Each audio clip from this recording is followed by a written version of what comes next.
Hey, this is Vu, and this is my definitive guide to improving. So this is everything you wanted to know or potentially didn't want to know about improving at CS and becoming a better CS player. And if you like the content, feel free to subscribe, or if you really, really like it, you can hit me up on Patreon with the link in the description. But anyways, the first thing we'll go into here is aim, because this is obviously the hot topic that everybody wants to look at when they're trying to improve at CS. And importantly, when you really boil CS down to it, a lot of what you're trying to do by using utility, by trying to outsmart people, is you're trying to make your opponent's shots as hard to hit as possible and your shots as easy to hit as possible so you can try and win the round in that way. A lot of the time, that's what CS really boils down to. Now, the reality is when you really think about aiming at its base, it really is just how fast you can point and click on people. It's really very heavily based on your muscle memory and on your hand-eye coordination, of course. But when people complain about their aim and think they have bad aim, it's actually very often relative to their time to kill. And that means when a player enters your screen, how fast do you kill them? How long does it take you to get that frag? And of course, it also relies on them not killing you before you kill them. So it relies on you potentially positioning so you die slower, because if they kill you in 0.1 second, it doesn't matter if you would have killed them theoretically in 0.2 seconds. Now, there's a lot that goes into that, and point click aim is one of the factors, but the other factors to me are much more important, and this is where people oftentimes get a little bit lost. They spend too much time deathmatching and not enough time working on the other factors. Now, the first two things, and probably the most important ones in my eyes, especially for lower level players, is going to be your crosshair placement and your movement, especially when you're playing against pugs and matchmaking, where people tend to do a very poor job of making your shots hard to hit by utilizing utility and timing and things like that. Oftentimes, if your crosshair and your movement are very in tune and on point, you're going to have a very easy time of getting frags, especially at lower levels where people constantly play very obvious angles. Now, when it comes to movement, I'm adding crosshair placement in as something that works in tandem with movement, because when you're going for peaks, let's say, for example, you're peeking out towards the boxes here, you are lining your crosshair very often up against a wall for this aggressive crosshair placement, strafing out and stopping, because you know where your crosshair will be when you strafe out to that exact moment. So your movement is very relevant and very important in relation to where you're setting up your crosshair to get these peaks off. Now, the peaks are the part that I want to go over first here. The movement is the important part. Now, there are quite a few different ways to peak, but the most relevant ones I'm going to be talking about here are the shoulder peak, the crouch peak, and the wide peak, or the wide crouch peak if you want to do a wide shoulder peak. So potentially 4, and we'll talk about the swing as well. So 5 types of peaks. Now,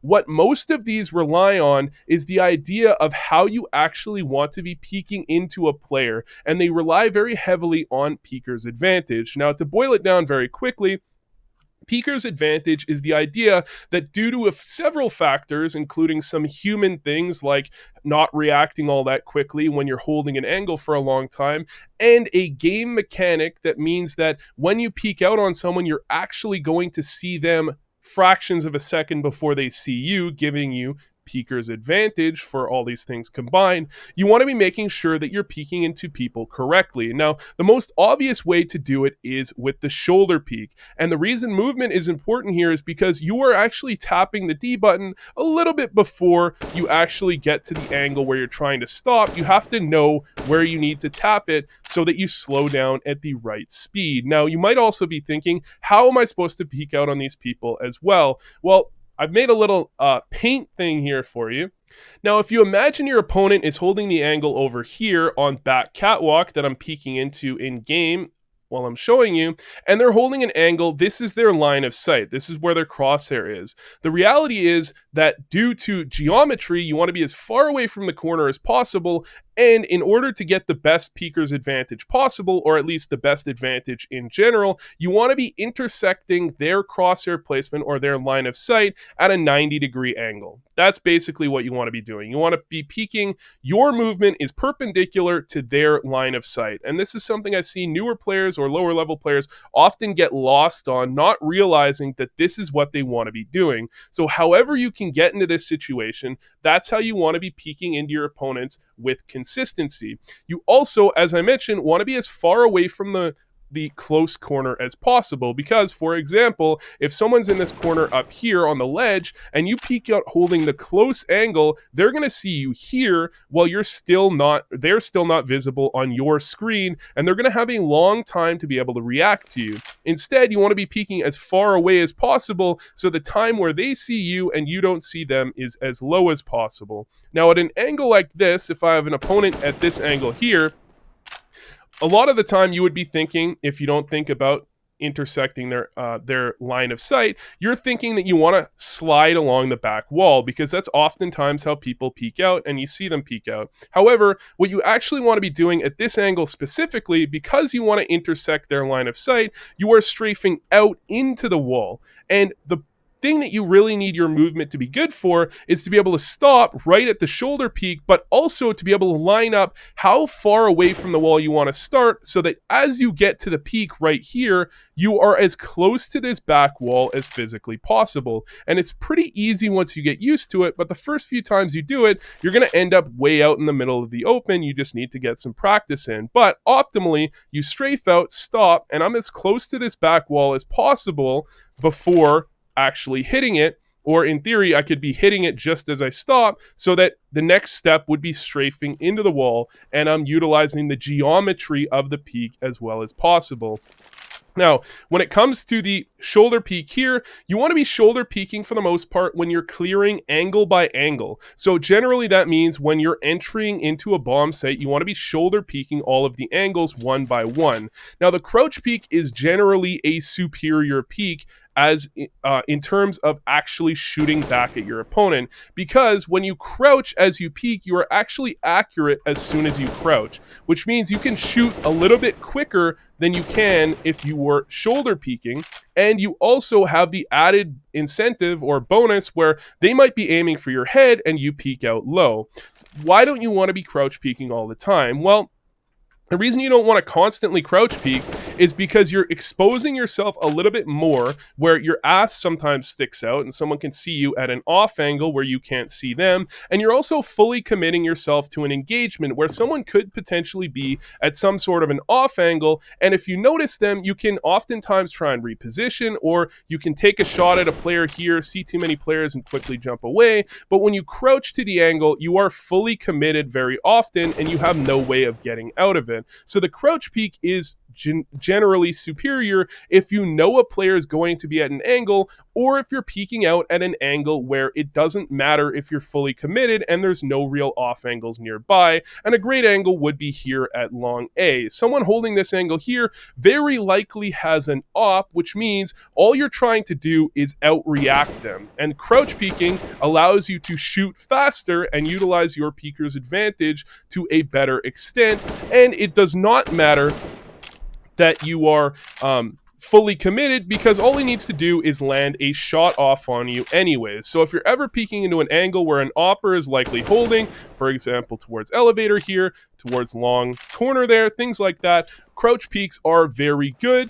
And they're also great in angles like this, where as you get to try and peek this angle here, you know that there's no other off angle, you've already cleared these, you can crouch peek it because you're fully committed anyways, and there's no off angle to kind of catch you off guard if your ass is showing off to the side, right?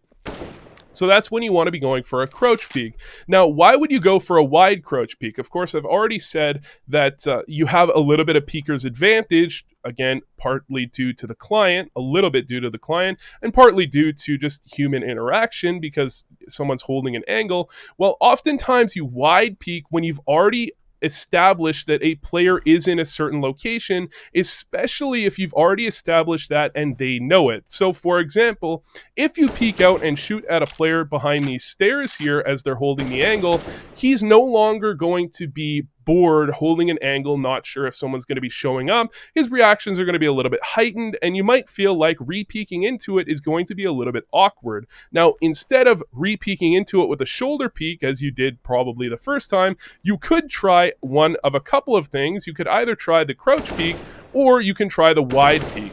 And the great thing about the wide peak is it does force this player to readjust his crosshair not only down, but also a little bit wider, and very oftentimes, especially against riflers, allows you to get the first shot or two off. And this can sometimes mean that you're able to finish off an opponent when they're in a spot where you already know they're there, and it allows you to give yourself just a couple shots maybe, or one shot before they react very often, especially against players that have slower reaction times. So the wide crouch peek, or the wide peek in general, is a little bit less common if you're trying to actually take a player down than the other two peeks I've showed, but it definitely does have its place, and if you can utilize it well, you're going to find yourself having a very good time. But the main thing you want to be making sure that you have down is the shoulder peek, and there are a couple ways to practice this. The first and most obvious one would be the Y-Prac maps, and these are maps where bots will be stationed throughout the map at angles like this, on the ledge here as well. On Catwalk on Dust 2 is a map where they have a Y-Prac. They might have a player here as well, where you can go through and you can get a feel for how peeking these angles effectively feels, and how you can actually make sure you're controlling your player model throughout the peaks as you're clearing the area. Now, the other thing you can do to practice is actually KZ. KZ maps, of course, are movement-focused maps, but they're not actually the competitive maps. They're going to be maps where you're doing some weird jumps, you're doing a lot of strafing, things like that. Now, they don't actively improve your ability to peek out on this player specifically. However, what it will do is it'll give you a better understanding of your character model and how it can maneuver, how fast it moves, how fast it stops, all these sorts of things, so that you can move a little bit better and you can have a better understanding of how your character model moves throughout the map in general, which will help when it comes to peeking out on people. It's just a little bit abstract from that if you're, not really thinking about it. It also helps when you're in situations, for example, if you're holding this angle here and you get blinded, so you can jump around the corner while you're blind and you know exactly how large your character model is and how you can strafe around it in these sorts of situations. So KZ maps certainly help at least a little bit, and they're a fun way to get some movement practice rather than mind-numbingly going through the same peeking, exercise over and over, where you're just practicing one thing back to back to back. Now, when it comes to crosshair placement, of course, I've mentioned some aggressive crosshair placement, where if you're peeking into an angle and trying to shoulder peek it, oftentimes you stare at the wall, line it up, and peek out into the angle, so you just stop with your crosshair there. That's one type of aggressive crosshair placement. The other one is the tracking around the corner, the smooth tracking crosshair placement. And this is when you're trying to peek out on an angle where there could be some off angles that your opponents are holding that you want to make sure you clear out, where, you can't really tell as you're peeking out on this box here. Someone could be anywhere along this line in these angles, potentially. So you can shoulder peek here, but it would be very odd to peek out here since there could be people along this line. So instead of doing that, you swing your crosshair close around the corner as you track the ledge, making sure that if someone's there, all you have to do is stop with your crosshair already on them and shoot. And then when you get to this angle here, you can try and do something weird like a crouch peek, whatever, to try and find the kill on the player there, which is the angle you're actually trying to peek. So of course, you can try and get this type of swing crosshair placement very effective when you're going for rushes, when you're trying to clear out many angles at the same time. For example, as you head up cat, you might clear out here and then swing out here to clear these angles, where players could very often be, but they could also be on the off angles as well. Now, these are fairly basic forms of crosshair placement that should be fairly easy to get down. What's hard to get down oftentimes is the defensive crosshair placement. This is where you're holding an angle and waiting for an opponent to peek out on you, and you're trying to position your crosshair so that you can have it on their head when they peek out on you. And the natural inclination a lot of the time is to have your crosshair incredibly close to the corner, waiting for a pixel to show up so you can shoot immediately. There's actually a Launders video on this topic I'll try and link in the description, which is Launders talking about Swag and his crosshair placement. What Swag does that I try to replicate, because I think it's incredibly important to be able to realize this, is that he holds his crosshair quite far from the corner. Well, not quite far, but further than you would expect, somewhere out like here. And what that allows is it allows the player that's peeking out on him, or me, to strafe into your crosshair. It's very often that players will over peak this super narrow angle you're trying to hold here, and they'll get past it. And if you hold your crosshair too close to the corner, that means you'll have to move your crosshair to shoot back before you can actually start shooting, and it gives them a further advantage over you when they go for this peak. That means that very often what you want to be doing is having your crosshair a little bit out from the corner. You can also try and hold it a little bit down from time to time, depending on the situation, to try and deal with a crouch peak if you think that's very likely in this certain situation.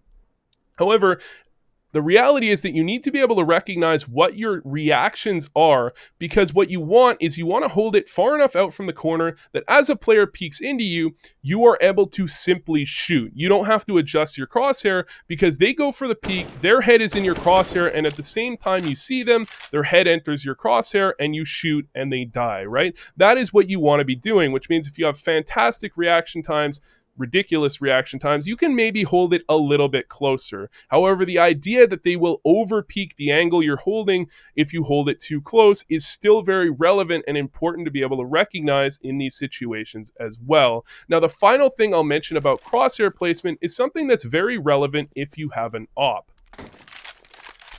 Now, something most oppers know about, but a lot of riflers don't know about, and especially if you pick up the op, is angle merging. And this is an idea where if someone peeks out on you, you don't want to be aiming so high that you have to aim down to shoot at a crouched peak, but you don't want to be aiming so low that a standing peeker will only be hitting the leg. And oftentimes that means moving from the angle you're holding or potentially crouching and aiming in the middle, where you'll hit someone that crouches in the head and you'll hit someone that shoulder peeks on you in the body. This is something that most people do somewhat intuitively, but I thought was important to be able to recognize as well. There are many different angles where you want to be trying to merge the way people could potentially peek on you, because when it comes to the op, the main thing you're trying to focus on is your reaction times, so that if an opper peeks out on you or someone tries to peek out and pre-fire the angle you're holding, as in shoot before they even see you, like pre-fire on the angle like that,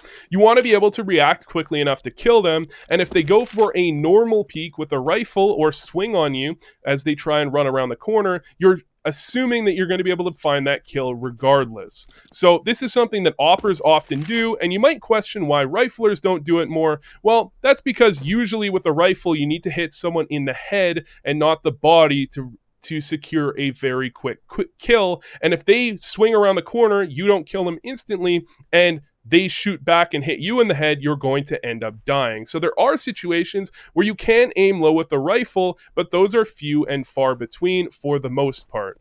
So of course, crosshair placement and movement are very important when it comes to your time to kill, how fast you can kill your opponents, but when it really comes down to pointing and clicking at people, sensitivity is one of the first things you're going to be wanting to think about. And I would highly recommend that the majority of players stick within a sensitivity range of somewhere around 400 DPI and 1.6 in-game sensitivity to 400 DPI and 2.5 in-game sensitivity. Now, the majority of professional players you'll see do sit around that area in general, perhaps a little bit on either side for some players, but you see very few professional players play outside of that range. Now, is it possible to have good aim and be outside of that range? Certainly, but if you haven't tried within this range, I highly recommend it. And if you're looking for a sensitivity to begin with, if you're a more beginner player, you definitely want to be thinking about this type of sensitivity range. And to find your sensitivity, I would highly recommend you start and move in 0.1 or 0.2 increments throughout that to feel where it gets most comfortable. And I've shot a few bullets in the wall here because one of the ways you can start to get a decent idea of your sensitivity and if it's comfortable or not is by tracking a dot on the wall as you move back and forth. So you can shoot a couple bullets into the wall and you can move back and forth trying to track them. Now, if your sensitivity is too high, you're going to find that oftentimes you're chopping around a little bit. You're not able to stay on target and you're not able to do it with consistency. Of course, this is going to depend on your distance from the target, because if you have a very low sensitivity and you're too close, you're going to be picking up your mouse a little bit too often. And if you're too far with the high sensitivity, it's going to be incredibly hard. But if you try and do it at a wall like this and you can vary your range a little bit, you can get a decent feel for how a sensitivity is before you actually do anything else. And you can make sure that it's nothing drastically too high or drastically too low for you to actually be able to handle.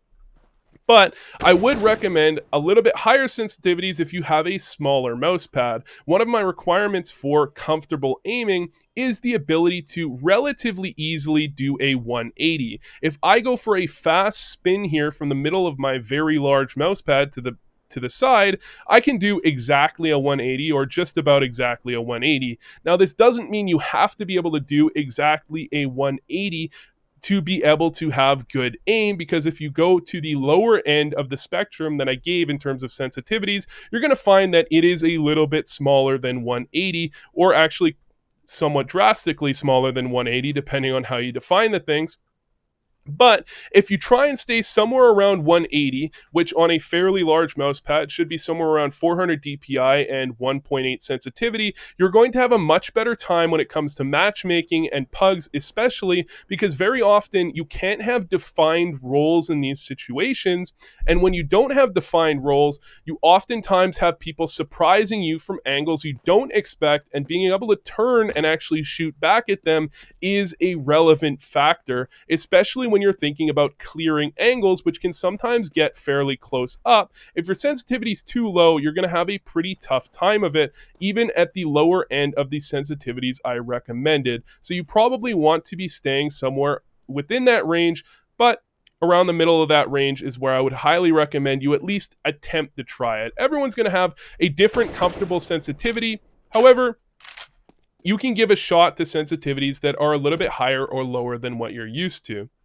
Now, you've probably found a couple sensitivities that are feeling pretty good for you, either higher or lower in the sensitivity range. And one thing you do need to think about when you're thinking about sensitivity is arm versus wrist movement. Of course, wrist movement usually lends itself to slightly higher sensitivities, a more flicky aim where you can shoot or flick a little bit more quickly and potentially a little bit more accurately. However, with arm aim, you're going to have a little bit more consistency, because if you're moving your forearm as it's stable and your wrist is locked in position, it means your crosshair is almost always going to be on head level, because there's no real ability for your arm without a drastic shift downwards or upwards to accidentally move off of head level. So you'll find that some players are more comfortable with more wrist aiming and some with more arm aiming, but from my experience, I've seen most of the players that I've played with stick to arm aiming a little bit more, and they find it to be a little bit more consistent. This is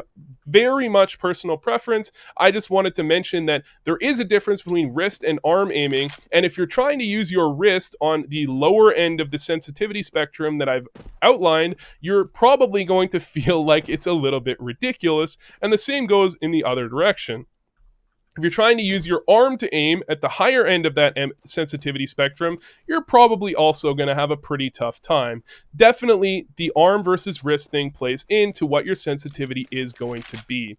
Now, if you found a sensitivity that's feeling pretty comfortable for you, the one recommendation I have is to not only deathmatch or only aim map to try and iron it out. Go into a death match or an aim map or a practice map to try and figure things out. However, you should realize that a death match very heavily relies on you being able to catch players and flick to them with drastic differences in where they are versus where you're aiming, because of the random spawns. However, with aim maps, the exact opposite is true. You know exactly where your opponents are spawning, you know exactly where they're coming from, and you're usually at a pretty decent distance. So if you aim map, you're going to end up with a fairly low sensitivity, and if you deathmatch, you're oftentimes going to end up with a very high sensitivity, where in reality, the actual game is somewhere in the middle for the most part. You will very often have opponents, and hopefully for the most part, that come out in front of you. However, sometimes you'll have opponents that are surprising you,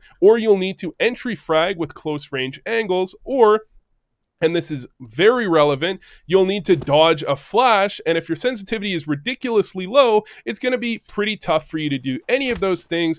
But of course, you need to be able to do the peek outs where you're able to deal with the players where you know exactly where they are pretty effectively as well. So you're going to have to find a balance between what would feel good in either of those as compared to what would feel good in a real game.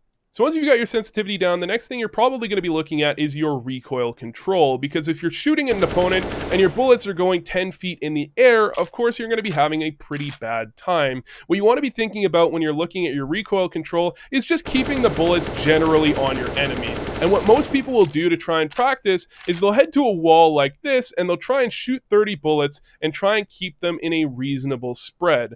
This is great to get your recoil down, and you want to try and make sure it's kept within a reasonable spread pattern. However, what oftentimes people overlook is the burst pattern, because they'll be able to spray when they're thinking about controlling their recoil against the spray, but then their actual burst will end up looking like this. So you want to be able to combine your movement, recoil control, and crosshair placement together, where you can be moving and shooting like this. And if you're newer to the game, definitely would recommend this type of practice where you're aiming against the wall, strafing, stopping, and immediately shooting, and make sure that your first bullet isn't errantly moving in the wrong direction, because you're not quite yet stopped when you start shooting. So you want to be able to get 3 to 5 bullet bursts that end in a fairly tight, compact pattern, and then you feel pretty good about it. And if you want to work on your actual full spray recoil control, you can certainly spray against the wall. One of the things I would recommend is turning on, this is weapon_accuracy_no spread.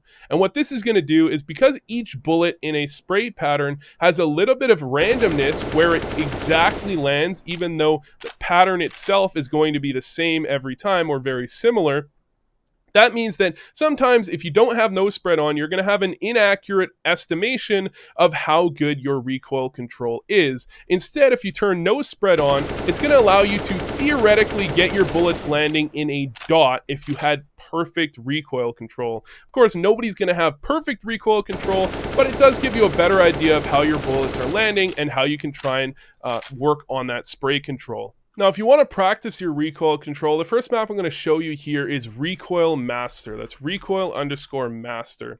And this is a map where it's a little bit more beginner focused, but everyone can get something out of this map, where it shows you the exact spray pattern of the AK, and when you try and spray against the wall, there's a green dot that you can try and follow to try and get your recoil perfect and try and get it down, especially if you're not used to it at all. And if you change guns, it's going to give you the recoil control or the spray pattern of each gun that you change to up at the top, and it's going to give you a pretty good idea of what the spread pattern is. So if you're more beginner, this is a fantastic way to practice your recoil. However, personally, I find the green dot just distracts me.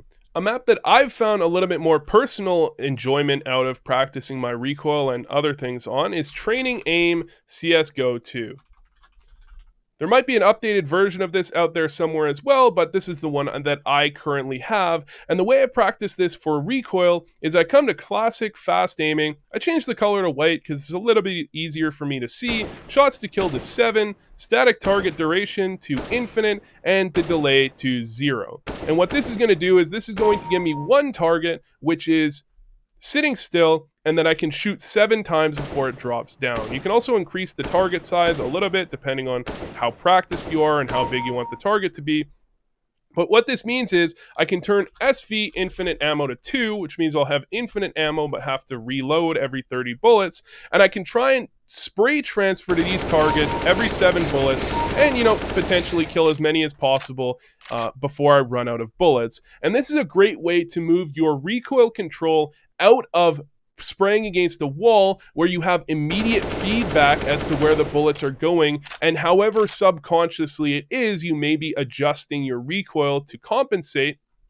Instead, you have these targets that are a little bit harder to see the actual feedback from, and you're getting very good practice on what is the hardest part of recoil control, which is when you have to transfer to a second target, because you have to realize exactly where in the pattern you are in the middle of the pattern, change it to another player, and oftentimes you're down and to the left, and it feels very awkward to do unless you've practiced it. So you can definitely practice some recoil control and target transfer against bots that are running around in a map if you make them, if you put on bot don't shoot 1, or I like to do it on this map as well to get a little bit of practice against some targets. Now, there are quite a few other ways you can use this map, and there's plenty of practice maps to look at, but this is one of my favorite practice maps for many other things than just recoil control. And one of the things that I like to do, or a lot of people like to do, is you can change the target to whatever size you want. the target amount to 100, delay to 0.25, and duration to 0.5. Of course, you can always adjust these things, but this is a very classic type of way to practice your aim, and something I've seen many pros do a challenge of. How many targets can you get over 100 targets with these settings? And what this is going to do is this is going to train your flicking to be able to shoot, one bullet at a target before it disappears, and see how effective you are at doing so. Of course, when you're a little bit less experienced, you're going to have a little bit of a harder time, but it's going to practice your flicks a little bit. Now, the way I personally prefer to use this map is I turn it to intensive fast aiming.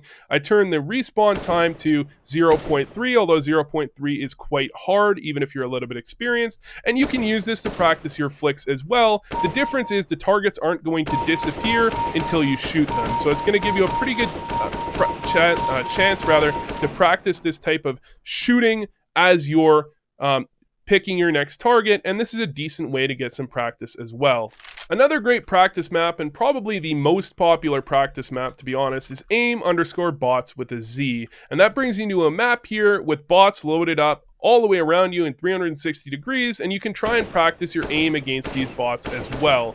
And this is a perfect way to try and practice against actual players instead of just targets on a wall, and that's why this map is so popular. Now, probably the most popular way to use this map is to block off 3 of the walls, and then you can block up the furthest target, the furthest distance here at the back by using these things on top.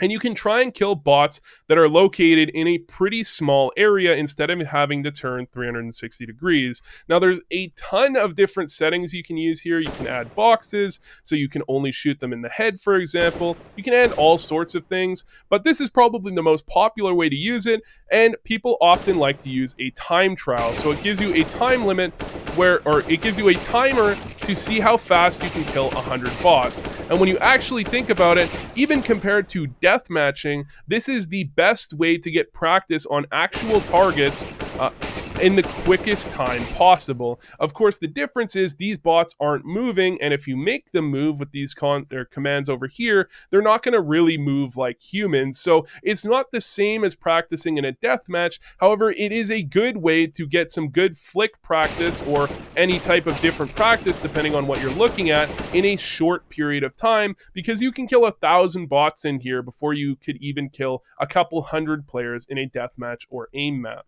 Now, moving out of practice maps to something more significantly important in actual games is mentality. And mentality, I think, is where most players end up getting caught up, because you'll find that the majority of professional players in Counter-Strike are actually very good at a lot of different things because they have the right mentality to improve. They have the right mentality to learn. Of course, there may be genetic factors as well, but I think mentality is a major portion of what goes into it. And having the right mentality means that you're actually learning as you're playing the game. I find that most players that are kind of hard stuck in a certain rank and have spent hundreds or thousands of hours without improving are players that have trouble with conceptualizing how they should be improving within the game. I see people that very often will play out a round and not really think about the outcome of the round, or they'll play out the round, find out the outcome, and all they will say to themselves is, what did I do wrong? Well, I shouldn't have gone for this peak. Optimally, what you want to be doing to try and improve as quickly as possible is finding out what you did wrong and visualize what you could have done better. So I shouldn't have gone for this peak. Next time I will go for this separate peak. And best yet, you can try and visualize what you would have done better and try and get to the underlying concept. So if you went for a bad peak, next time you want to go for a different peak, and you can try and extrapolate that to be relevant in as many situations as possible. So maybe you think to yourself that when someone's holding a certain type of angle, for example, an angle like this, a 90 or 180 degree angle, I want to be crouch peeking on them. And that way you have your practice be as effective as possible, because not only are you learning from the exact scenarios you're in, you're also bringing this into different situations quickly and again, very effectively. effectively. And if you want your improvement to be as quick as possible, that's what you should be looking at. Now, if you have trouble doing this in the middle of a game, you can also go into your demos and try and do that as well. I think demos are great for, you can often watch your own perspective, look at the way things played out, and see what went wrong, and really look at what you could have done better. Now, the one thing I'll caution against, though, is results-oriented thinking, because in CS as a game, a lot of the time you're playing based on expected value. And that means you're not really ever going to have 100%, 0% situations when dealing with opponents or other players or teammates as well, because the best you can do is put yourself in a situation where you should succeed. And that means you might have 80-20 situations, you might have 70-30 situations, you might have 60-40 situations. And sometimes it could have been better, but other times you can be in a 90-10 situation and your opponent pulls off the play that should only happen in 10% of cases. You need to be able to disconnect yourself from that type of play and disconnect yourself a little bit from the result of what actually happened, and try and look at it objectively to see if it was the correct play regardless of outcome. And sometimes that means you'll have a play that works out for you that will actually be a poor play. And this is what people have trouble recognizing. Oftentimes people can recognize the situations where they played it well, but their opponent killed them anyways. You also have to recognize the situations where you played it poorly and your opponent died anyways. So you have to be able to recognize both when you're thinking about non-results oriented thinking, but it's definitely something that you should be considering whenever you're trying to practice and in many different situations. And the other thing you have to think about mentality is recognize that the goal is to improve. The goal isn't to win this specific game you're in. The goal is to, whatever your goal is, it's to become a global elite, which is probably several ranks away for the majority of players, or it's to become a professional player, and that's way down the line for most of you, right? That's way down the line. That's potentially months or years away if it ever happens, which means this game you're actually in currently is somewhat irrelevant in the grand scheme of things. That means that oftentimes you want to allow yourself to not get too angry at your teammates or opponents if mistakes are made, because all it matters is that you're able to practice and improve effectively in your own way. So if your teammates are bombing the game and they're just getting destroyed, as long as you can do your own thing and they aren't actively griefing you, it shouldn't matter all that much. And if you don't get too angry where you won't be able to continue to improve, you're going to have a much better time at the game. And this does extrapolate into a lot of different situations where you want to consider taking the risk to try and test your limits in many different scenarios. That means if you don't know if something is going to work, if the stakes aren't all that high, you should definitely consider testing it and finding out for next time, so that next time you're in that situation, you have a better idea of what works and what doesn't. Should you go for this peak? I don't know. Well, if you don't know, you should definitely consider doing it if it doesn't matter all that much. Of course, one of the very important aspects of mentality is game sense, and I've tried to give you decent tips on game sense in terms of visualizing what you can do better, but a lot of the time game sense is something that you just have to grind out in the actual game and practice that will improve over time. But one aspect of game sense that can definitely improve from out of game practice is your utility usage.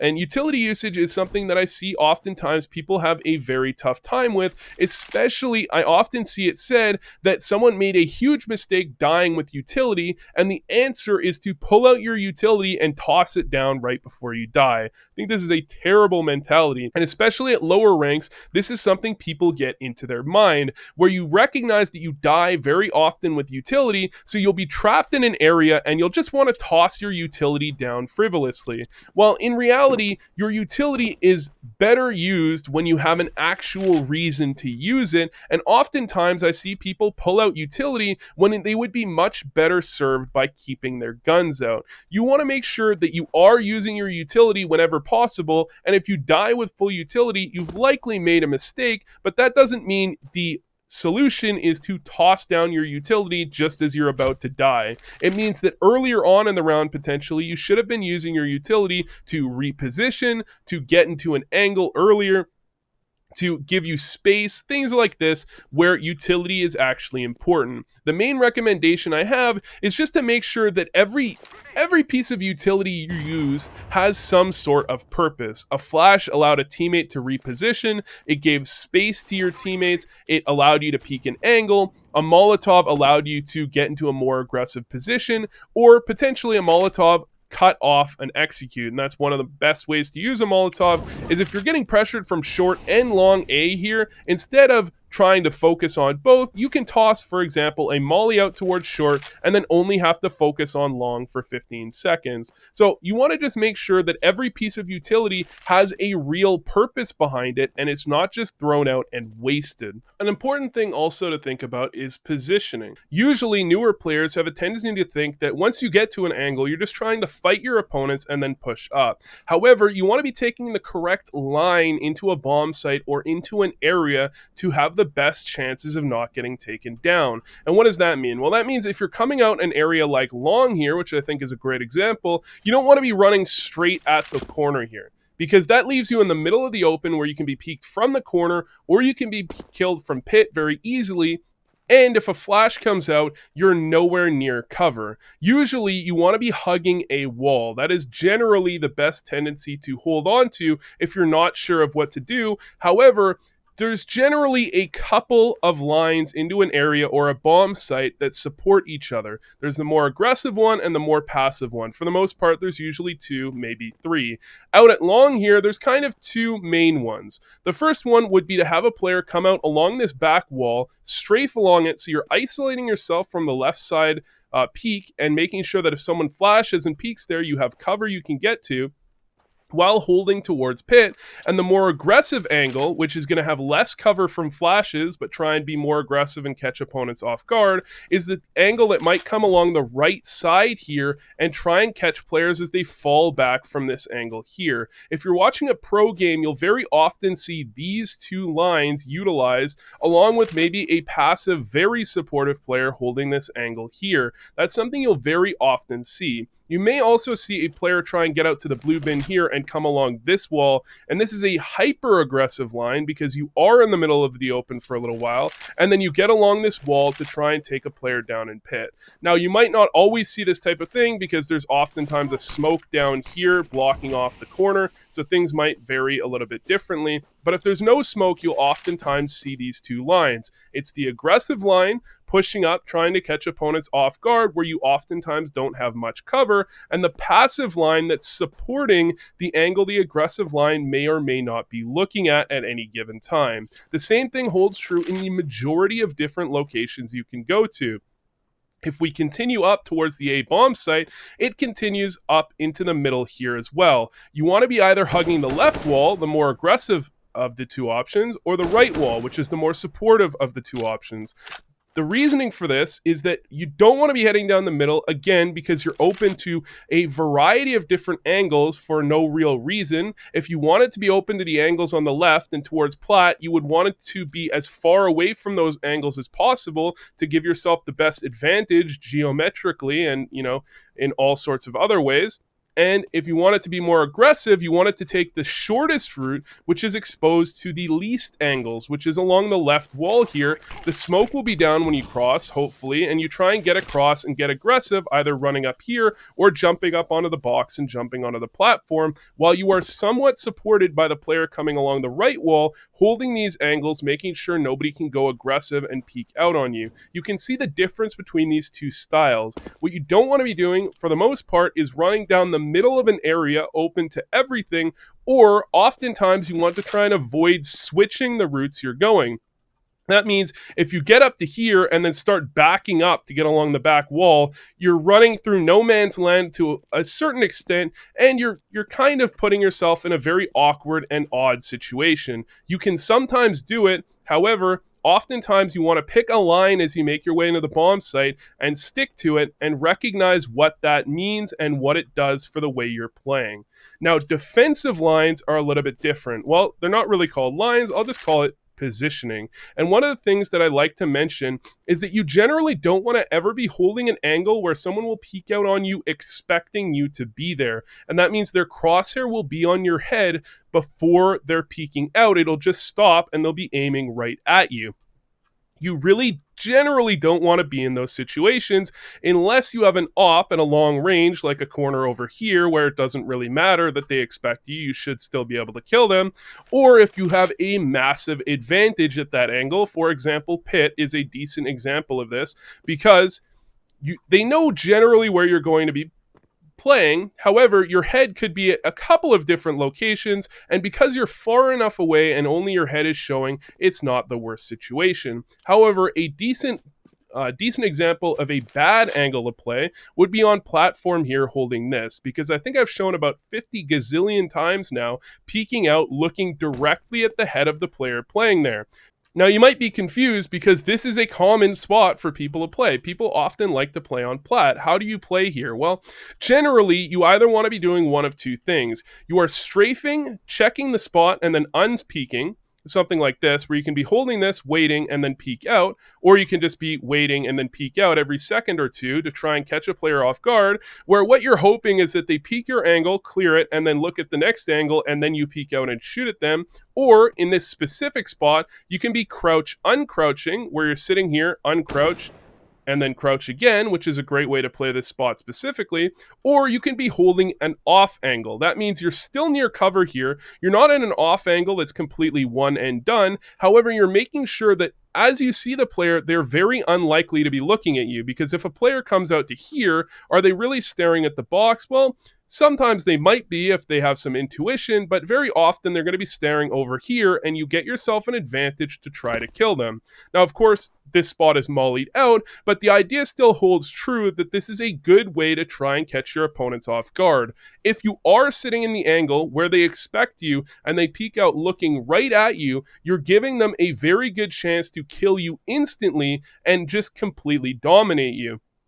And it's going to seem like their aim is absolutely insane, when in reality, all they did was pre-aim their crosshair, stop, your head's right there, and they didn't even have to adjust their crosshair at all, for the most part, to get the free kill on you. You need to be trying to avoid this type of situation. Now, another concept to think about is angle isolation, and that's the idea that you want to be open to as few angles as possible whenever possible. You want to be only fighting against one angle an opponent can be at whenever you can help it. And a good example of a spot that is not isolated at all is the very common op spot here in middle. It is open to a lower B-tons peak, a Xbox peak, and a top middle peak, and theoretically, if someone was already up cat, a cat peak as well. This means it's open to 4 angles, and it's very disadvantageous to be holding. Now, why do people hold it? Well, they hold it because usually you're peaking this early on in the round before these other angles are relevant, and you're only worried about one spot. However, it is very open. It is the opposite of an isolated angle. Another decent example of a very unisolated situation is peeking in window. You're peeking out into multiple angles at the same time, and there's very little you can do to help it, except if you try and isolate yourself from the other angles and hold the players as they come over the box or something like this. This is oftentimes played because of how unisolated this situation is. Good ways to isolate yourself from angles are to stay near walls, especially because the walls will oftentimes isolate you from one side. For example, if you come over to middle here and you try and come out, if you walk down the middle, you're kind of in the open for both sides. However, if you hold the left angle, you're very isolated from this player here who has to swing very wide to actually see you. But you're very open to this player on the other side. So you're intentionally trying to kill the player's CT spawn side, and in doing so, you are isolating yourself from the player on the B side. And the same thing is true on the opposite angle. You are isolating yourself from the CT player and trying to take on the single angle against these players or player that is on this B ramp side of the map. You're isolating yourself as much as possible. And this can be very specifically relevant when you're trying to hold on in certain clutch situations or in certain outnumbered situations. And a decent example would be if you're stuck behind the box here, or actually you can try and be stuck behind this box here, and they're trying to retake B. as you're on T side, 2 or 3v1. Instead of coming out here to peek out to the window, which would be absolutely ridiculous, but you can imagine it. You peek out here to peek the window where you're isolated from the door, and then oftentimes you'll crouch down to try and peek out door. Like this, right? So you isolate yourself from the window angle so that you can peek the door angle. Or you peek on the other side of the box. You isolate yourself from the window angle so you can peek the door angle. And if you're worried about tunnels, usually you isolate yourself from both and look at tunnels. So you can see the idea here is that you're not opening yourself up to one as much as possible. And if you are, you close that out when you try and clear the other one. And you can sometimes be even trapped in situations where this angle isolation can become very fluid, where you might be in a situation that someone's pushing through the doors here, swinging on your wide right, trying to catch you off guard, and there's a player in window. If you're trying to fight the player in window, occasionally it helps you to move forward while fighting this player, to isolate yourself from the player on the right here as you continue fighting the player in window. You can see how this type of thing extrapolates where you're constantly trying to make sure there is an object between you and any potential threat except for the one you're trying to actually currently deal with.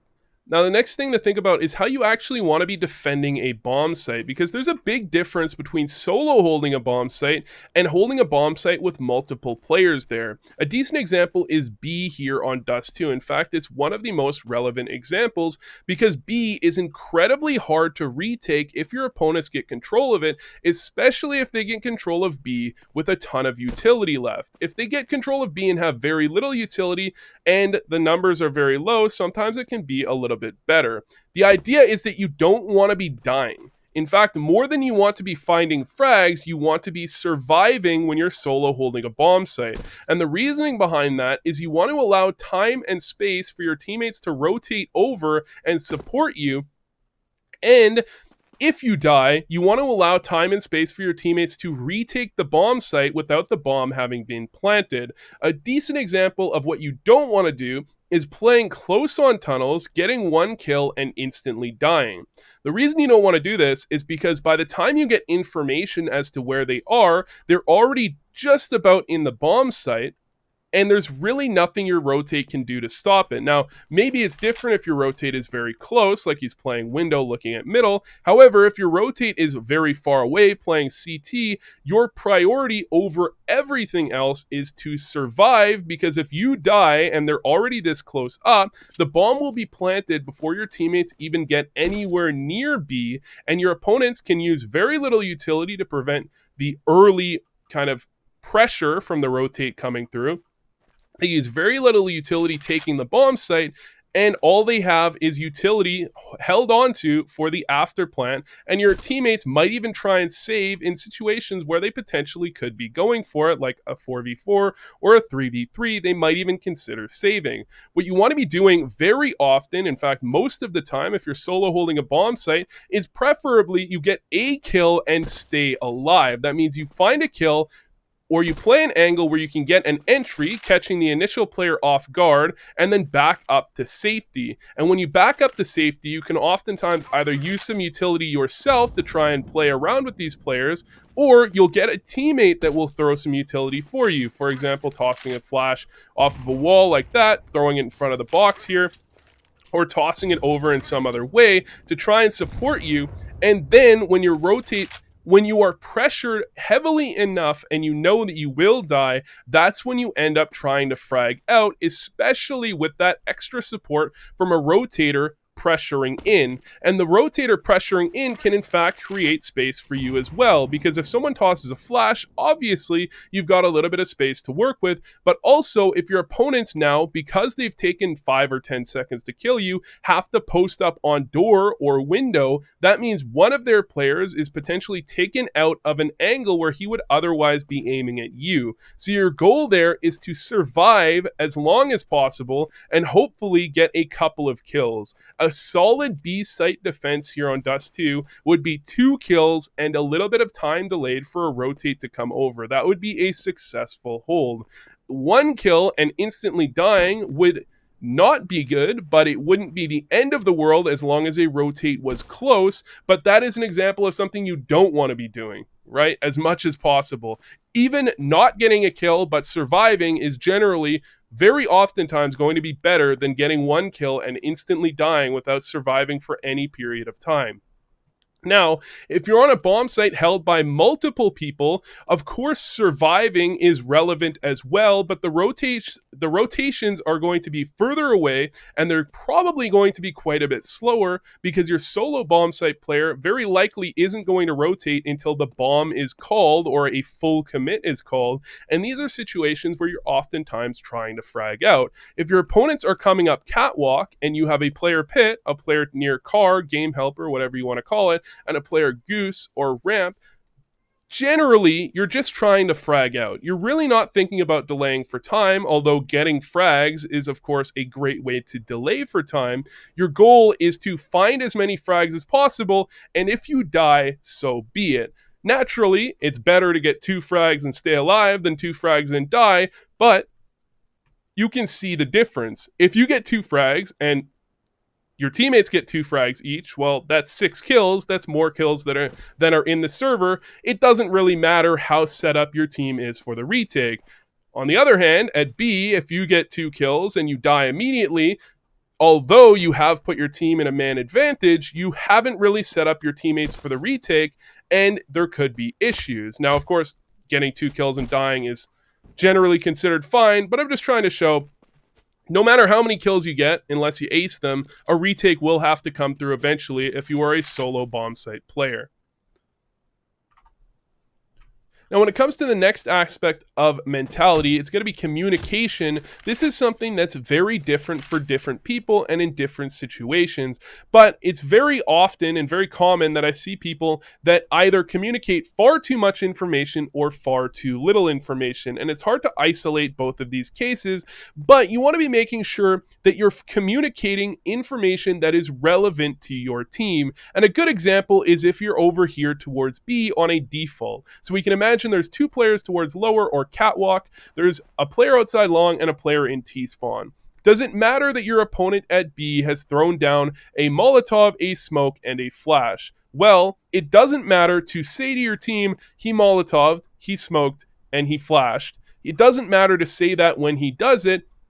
However, it does matter that if you have a strat caller, for example, your strat caller knows that the B player is out of utility. That is very important information. And if you don't have a strat caller, you can say it later in the round, say the B player is fully out of utility, or you can say it right then, the B player is out of utility, maybe we should make our way back over to B. This is a great form of communication. However, you need to realize that just calling out what your opponent is doing and calling out what you're doing when what you're doing doesn't really have any impact on what is going on throughout the map probably isn't all that important. Do you need to call out that you're holding this angle here? Well, if you've got 4 other players in tunnels, then maybe it is important to call out what angle you're holding. And if you've got 4 players in tunnels and 2 of them are sitting in lower, waiting for a mid push and waiting for you guys to call to go out into B, then maybe calling we're waiting out the smoke is an important piece of information, but you need to make sure that you're only calling out the information that is relevant to the players around you and not ultra frivolous. Now, going for a pick, even if your teammates aren't around you, is something important because it relays information that perhaps your opponent or your teammates should play a certain way to try and help you deal with going for that pick and things like that. Now, one of the best ways to use communication is to suggest something for someone when you use your utility. So instead of saying, I'm in lower tons and I've got nades, you say, I'm flashing for you on cat, something like that. Now, it can be very hard to recommend this type of thing to teammates that you don't really actively know, and it can often be very hard in situations where you're not 100% sure on what you should be. Effective ways to use your nades that I see people have trouble with very often.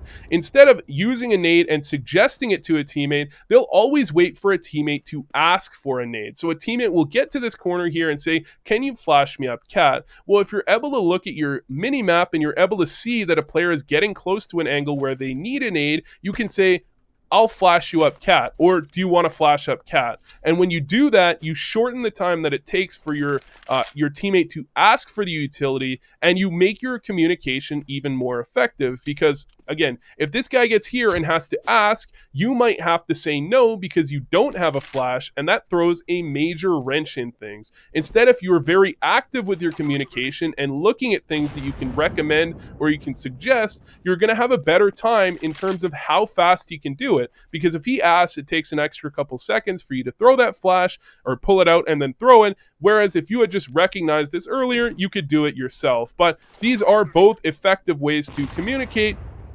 asking for the flash and suggesting the flash as well. You just don't want to be spamming your teammates with information that they don't need or isn't very important to them, because you want to keep the communication channels a little bit clear for when important things do pop up. Now, when it comes to picking maps to practice, this is something I feel pretty differently about than a lot of people seem to feel. In my opinion, almost every map in the map pool has something unique about it that is what makes it a strong map for certain teams. For example, Inferno, your utility usage is incredibly important. On Nuke, your rotations are incredibly important. And when you look at certain bunches of maps, for example, Dust 2, Mirage, Inferno, these are maps where defaults can find a ton of use and can get a lot done. Whereas if you look on a map like Vertigo or a map like Nuke, a straight up standard default is going to have a much tougher time. You need to be a little bit more reactive in the way you play. Now, of course, that's more relevant for teams themselves. However, it's still relevant when you look at pugs and matchmaking as well. If you play a map like Dust 2,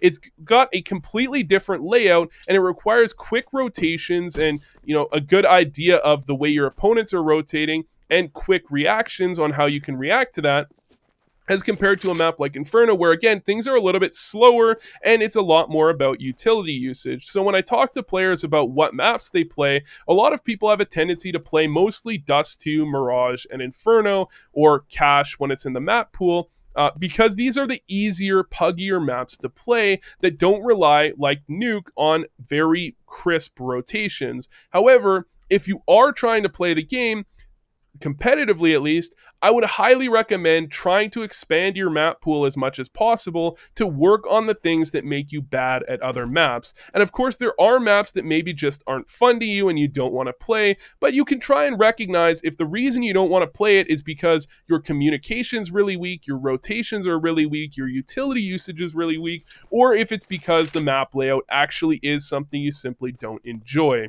If you're new to the game, I'd recommend picking up a specific map, starting with it, and adding maps in one by one, and not ever becoming a full-on, one map hero like CS Office, Global Elite, stuff like that. I'd recommend trying to vary your map pool so you can actually balance the things you're good at. Now, the other idea to think about is how you should be playing in terms of your playstyle. Are you an aggressive player? Are you a passive player? Are you a support or an entry? Now, for the most part, it's very often people are an entry player until the point where they get to a spot where they're not good enough, and then they're a support player. I'd recommend against that type of mentality. That puts you in a situation where you're playing against your strengths. In reality, what's going to happen is by playing for long enough, you're going to start to notice that you as a person have specific tendencies. You like to take the aggressive peaks. You like to rotate around very often. For me, I'm pretty ADD, which means I like to constantly be aggressive. I like to be at a different angle very often. So what do?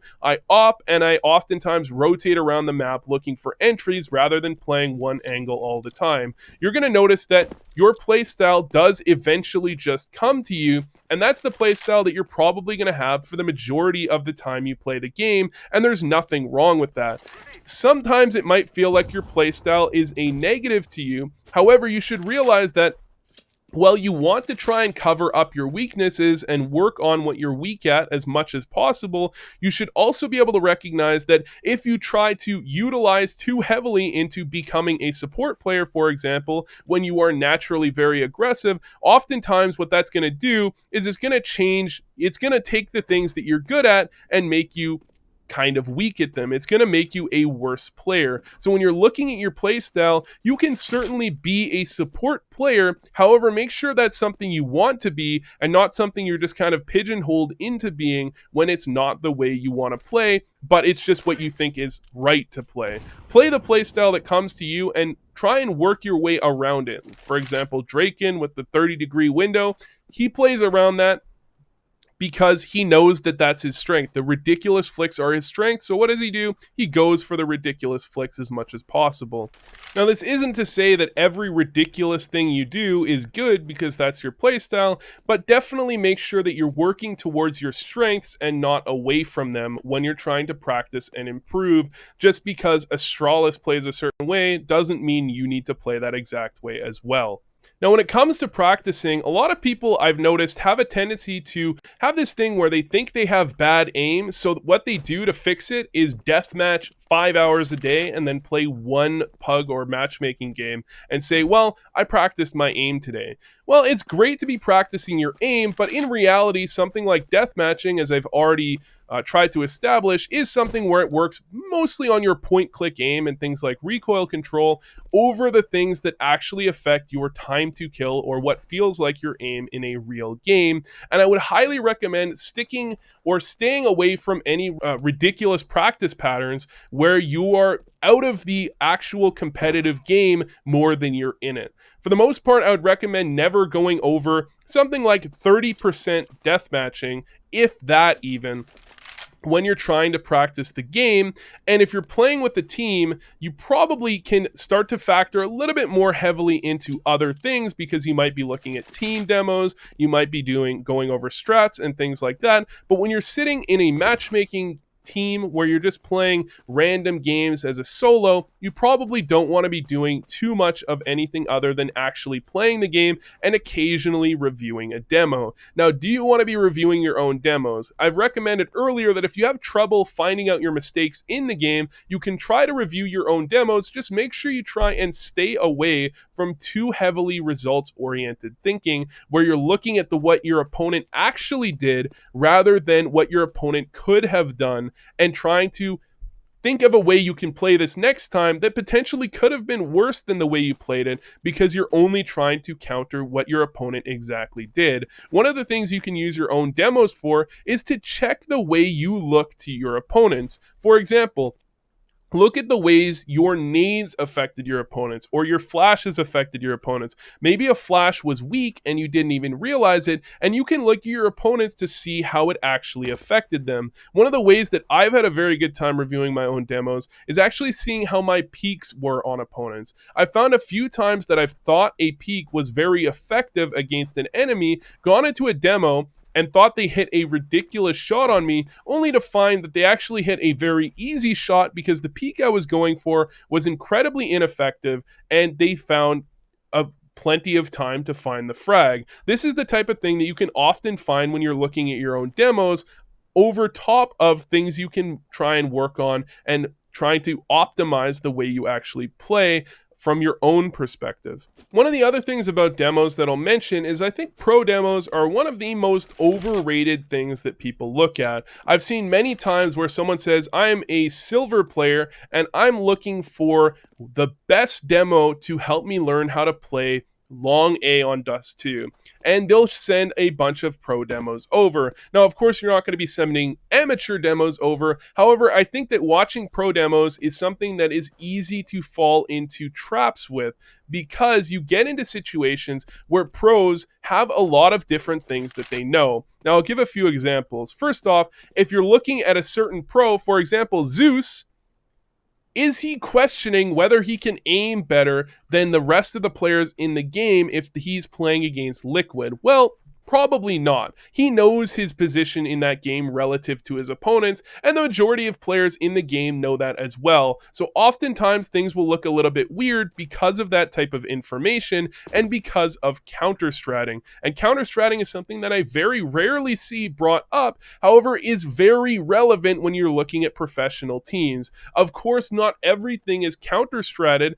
However, There are many times where a team will know that a certain player likes to go to a certain angle at a certain time, so they throw nades at that time, or a certain player likes to play this spot, a certain player likes to do a certain type of play, or a team likes to do a certain type of strategy. And they will adjust their play, not entirely, but at least partially, to try and deal with that sort of play and try and deal with the specific opponents they're playing. For example, if you're playing against Furia, which is a team that likes to do a lot of, pop out with 5 players behind a flash, catch you off guard, heavy aggression, you're playing the same when you're playing against a team like Astralis. And that type of nuance is often lost if you are a lower level player watching a professional demo, and that's why I often caution against watching it too heavily.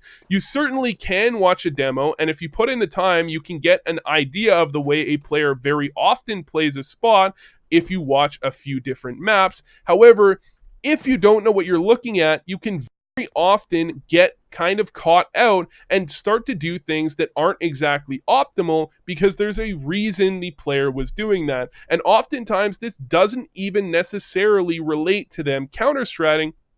It can relate to the player you're watching playing with a team who knows how to react to what's going on. They might be throwing a flash that you don't notice. They might be throwing nades that you don't see. They might be doing a specific type of rotation to throw their opponents off. They could be doing all sorts of things. And again, if you don't know what you're looking at, you might fall into a trap. So what do I recommend? Well, I certainly do recommend watching pro demos, but I don't recommend trying to steal their entire playstyle. Steal an angle that they play and practice it and find out if that angle works for you in a real game. Steal a nade that they throw and try and find a way to bring that into a game of your own as well. Don't try and copy their entire playstyle, and do that, especially don't try and copy their playstyle after watching one demo against one team and think that this is an optimal way to play. Oftentimes there are going to be some errors that you're not realizing. Try and find your own way to play, but pick up things from other players along the way. Now, the next few things are going to be a little bit more outside of the exact game. It's going to be more about teams and platforms you can play on. So when is it good to find a team? I have a kind of weird recommendation on this because I don't think it's ever bad to be on a team. However, your priorities should be different when you're at different levels. If you're in something like Gold Nova, or if you're in Silver, you're mostly trying to work on your fundamentals. You're trying to work on things that a team won't necessarily help all that much with. So I wouldn't recommend looking for a team. However, if you end up on a team, that can be incredibly positive,